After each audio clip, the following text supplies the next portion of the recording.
Choosing between Ableton Live and FL Studio? Well, let's break down the key differences in under 4 minutes so you can pick the one that fits your music making style the most.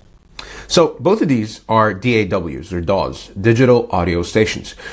People from different types of workflows, whether it be mainly music, as far as production, as far as recording, as far as engineering, would cater towards both of these. Very, very prominent figures in the music making industry for very different reasons and for the same reasons. FL Studio is known for its colorful, pattern-based interface. It's very visual, very intuitive, especially for beginners who like to see everything laid out in front of them. Ableton Live, where it's more nuanced. It has minimal, clean interface built around two views. Sessions and arrangement. It's designed with live performance and workflow speed in mind. So if you're catering more towards a live engineered or a live set, or you want to make your music so that you can play it live instantly and be able to mess around with the music and the stems while you're performing live, Ableton Live is definitely the one for you. FL Studio is more for those just beat makers or producers in general. In FL Studio, work mainly with patterns. It's great for a loop-based production like hip-hop, trap, or EDM.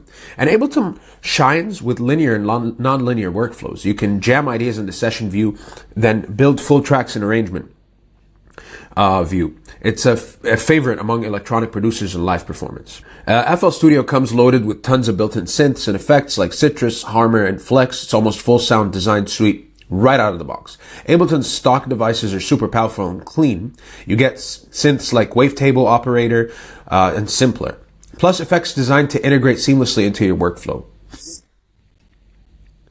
Now Ableton has the edge in audio recording and warping. It's built for time stretching and live manipulation. FL Studio has recently improved its audio capabilities, but it leans more MIDI heavy. Recording vocals and live instruments feels smoother in Ableton. I personally have never seen anybody choosing to record their vocals while producing using FL Studio.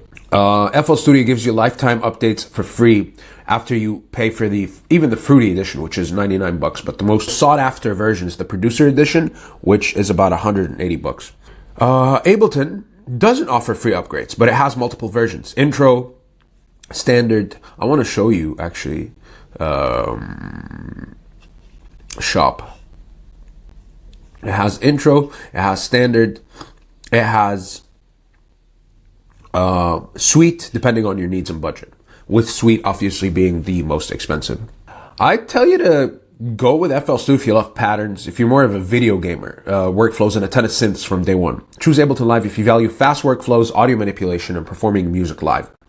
Now, which one are you using or planning to try? Drop a comment below. And if this helped, hit that like button and subscribe for more music production tips. Thanks for watching.